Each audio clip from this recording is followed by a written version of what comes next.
Les gars, je vous ai menti. Il y a 2-3 vidéos, je vous disais que j'avais commandé une machine à l'autre bout du monde. En réalité, j'en ai commandé 2. Dans cette caisse, il y a ce qui est probablement la machine la plus satisfaisante que vous ayez pu voir sur Instagram, YouTube, TikTok. On la voit absolument partout. Bon, de toute façon, je vais pas faire durer le suspense plus que ça parce que vous l'avez vu dans le titre, dans cette caisse, il y a un véritable pistolet laser. Trop nul. Depuis plus de 2 mois, je passe devant cette caisse tous les jours sans pouvoir l'ouvrir parce qu'il fallait que j'attende d'avoir le temps de tourner cette vidéo. Là, je peux vous dire que j'en peux plus. Je vais en finir. Oh, mais celle-là aussi, ils l'ont fait jaune et noir.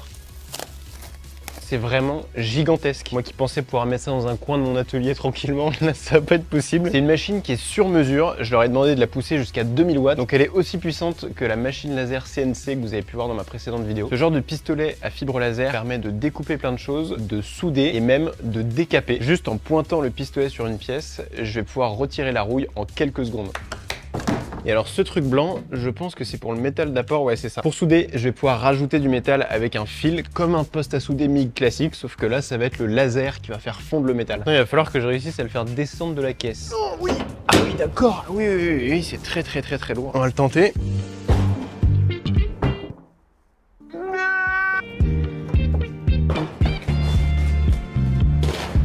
Je sais pas si vous vous rendez compte de la taille de la machine par rapport à moi, mais c'est juste n'importe quoi, juste pour souder. Je dis juste pour souder, mais vous allez vous en rendre compte assez vite, c'est un outil incroyable. Alors là-dedans, qu'est-ce qu'on a? Ah oui d'accord, donc en fait on a à peu près la même chose que dans ma grosse machine. C'est ici que se crée le laser et juste en dessous on a ce qui permet de contrôler la température de l'eau parce que c'est un water cooling. Donc il y a de l'eau qui circule à l'intérieur de la tête et du laser pour refroidir tout ça. Là-dessus qu'est-ce qu'on a? Le fameux pistolet laser. Bon déjà le look, c'est vraiment ouf, j'ai tellement hâte. Il y a une fibre qui passe dans tout le flexible avec différents gaz. J'imagine que ça se monte ici. La petite pince pour raccorder la pièce. Un câble pour l'alimentation. Et merde, il va falloir que j'achète une prise. Je crois que j'en ai pas en rab. C'est con ça! Et les fameuses lunettes. Sauf que j'ai rien pour le brancher, donc on va devoir attendre un tout petit peu avant de le tester. Bon, on va un peu arrêter les conneries et utiliser cette machine pour ce pourquoi elle est faite. J'ai cette barre de métal qui est toute rouillée. On va voir si on arrive à la rendre toute neuve. On va régler la largeur du faisceau à 40 mm. Et c'est incroyable, il n'y a plus rien. Bon, par contre, je pense que je l'ai mis un peu forte parce que là, on voit que ça attaque carrément le métal. On va essayer de mettre autour de 40%, je pense que ça suffit largement. Je crois que je suis passé un peu trop rapidement. Par contre, c'est parfait, le métal est comme neuf. On va passer au mode découpe parce que là, c'était juste le mode nettoyage. Et pour ça, il faut remplacer la lentille qui est par-dessus. C'est un élément qui ressemble à ça. Celle-ci va nous permettre de faire le focus beaucoup plus près. Et à l'avant, on met la tête de découpe. Grâce à ça, on change d'outil. Maintenant, ce pistolet est capable de découper tout et n'importe quoi, y compris du métal. Mais pour ça, il faut utiliser un gaz. Et c'est pour ça que j'ai acheté le tuyau. Alors, pour des tôles très fines, on peut utiliser simplement de l'air comprimé, ça coûte pas trop cher. Par contre, il va falloir utiliser de l'oxygène à partir d'une certaine épaisseur. Cas classique d'utilisation de la fonction découpe, j'ai un coffre-fort avec quelque chose de très précieux à l'intérieur. Malheureusement, j'ai perdu le code. Je sais pas pourquoi, mais il y a de la peinture rouge partout sur le coffre-fort. Si vous avez une idée d'où ça peut venir, mettez-le dans les commentaires.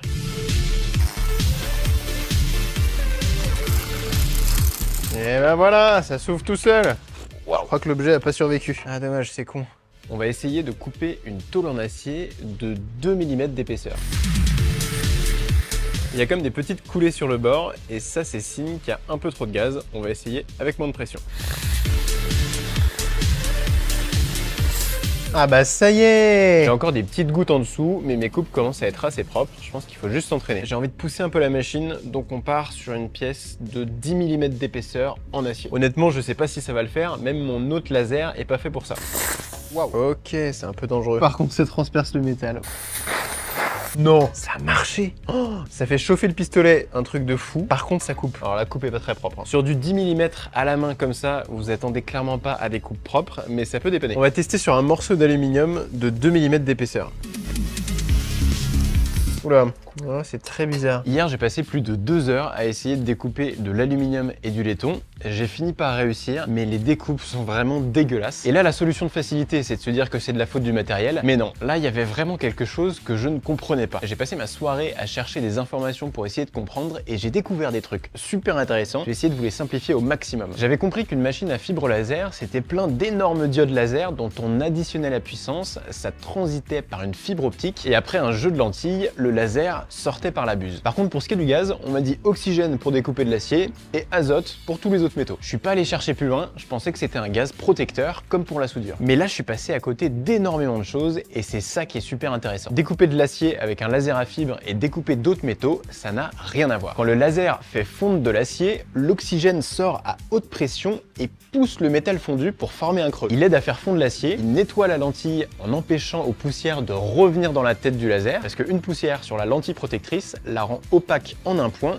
le laser tape dessus, fait chauffer la lentille et ça la défonce. Là vous êtes bon pour la changer directement. Et quatrième chose, l'oxygène oxyde l'acier, ce qui le rend noir, et à ce moment-là on profite de toute la puissance du laser. C'est comme quand vous portez un t-shirt noir en été par rapport à un t-shirt blanc, il va beaucoup mieux absorber les rayons du soleil. On peut utiliser de l'air comprimé pour couper de fines tôles parce qu'il y a de l'oxygène dans l'air qu'on respire et ça coûte pas cher. Par contre, à partir d'une certaine épaisseur d'acier, ça va être indispensable d'avoir de l'oxygène. Mais du coup, pour les autres métaux comme l'aluminium, comment ça marche? Il n'y a pas la même oxydation, donc le métal va réagir comme un miroir, empêchant le laser de taper à pleine puissance. D'ailleurs, j'ai appris qu'il fallait éviter de mettre le pistolet laser à 90 degrés parce que sinon ça se reflète dans la tête et ça bousille la lentille. Évidemment, c'est ce que j'ai fait en pensant qu'on aurait le maximum de puissance. Pour l'acier inoxydable, c'est un peu particulier. On utilise aussi de l'azote et pas de l'oxygène parce que sinon l'oxydation va faire perdre les propriétés de l'inox. Mais du coup, avec ces métaux-là, la réaction est un peu différente. L'azote réagit plus comme un gaz protecteur. Sa pression permet de pousser le métal en fusion. Mais du coup, il y a beaucoup moins d'intérêt qu'avec l'acier, ce qui explique, en plus de la réflectivité de ces métaux, qu'on puisse pas couper les mêmes épaisseurs. Bref, je trouve ça hyper intéressant et j'arrivais pas à trouver le sommeil tant que je comprenais pas vraiment comment fonctionnait cette machine. Il me reste encore énormément de chemin. Mais du coup, ça veut dire que j'ai enfin trouvé mon problème. Sur la tête du pistolet, on voit clairement que le bout a complètement cramé et le diamètre intérieur est beaucoup plus élevé. Donc ça, c'est pas grave, c'est vraiment du consommable, ça se change. J'ai plein de pièces, malheureusement, ils ont complètement oublié de me mettre ça dans la machine, donc j'ai dû en recommander. On pourra pas faire beaucoup plus de tests sur la découpe. C'est pas normal que le diamètre soit plus élevé. Alors il faut chercher un peu avant. Je me dis, je vais dévisser la lentille protectrice et c'est là que c'est intéressant. Le laser passant par un point qui rend la lentille opaque et reflété dans toutes les directions. C'est plus un faisceau tout fin, il finit par cramer la buse et est beaucoup moins efficace pour découper. Je change la lentille, je mets l'embout pour souder et on teste ça.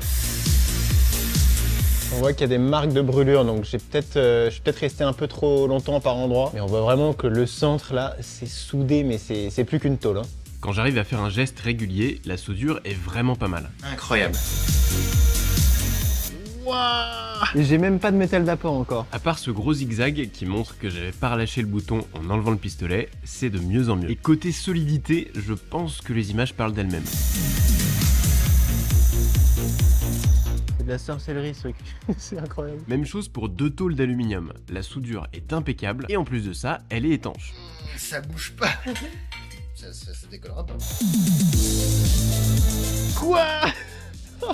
C'est trop beau. Je pense que je suis resté trop longtemps, mais au moins là on est sûr que ça va pas s'enlever. Je suis tellement refait. Ça c'est de l'inox. Là je suis resté à l'azote et je pense que pour la soudure il faut passer à l'argon. Là j'ai plus de bouteilles d'argon, donc malheureusement les tests seront à l'azote. On voit qu'il faut que je progresse encore sur la vitesse de déplacement de mon pistolet, mais la soudure est déjà ouf. Ok les gars, ça y est, je suis complètement amoureux de cette machine. Elle est incroyable. Vous l'avez compris, je l'ai principalement achetée pour pouvoir souder, même si je pense que j'utiliserai aussi la fonction décapage parce que c'est assez efficace. Mais évidemment le but c'est pas de s'en servir tous les jours pour cramer des choses. En tout cas là on voit vraiment le plein potentiel de ce pistolet laser. En soudure j'ai quasiment tout essayé, MIG, TIG, baguette, etc. Là je pense que c'est de loin le procédé le plus facile à prendre en main. Et pour des soudures d'une précision, c'est ouf. Là ça me donne plein d'idées pour souder des tôles fines et c'est son principal avantage. Je sais pas par exemple si j'ai envie de faire un réservoir de carburant pour un véhicule avec de l'aluminium. Je découpe ça rapidement sur mon laser à commande numérique et je soude avec le pistolet. Si vous voulez voir un projet complet avec cet outil, il y aura la trappe du bunker que je vais réaliser en inox. Ce sera sur la chaîne Henri Debout. Allez, je vous dis à bientôt. Moi je vais continuer à m'amuser avec mon jouet. Salut!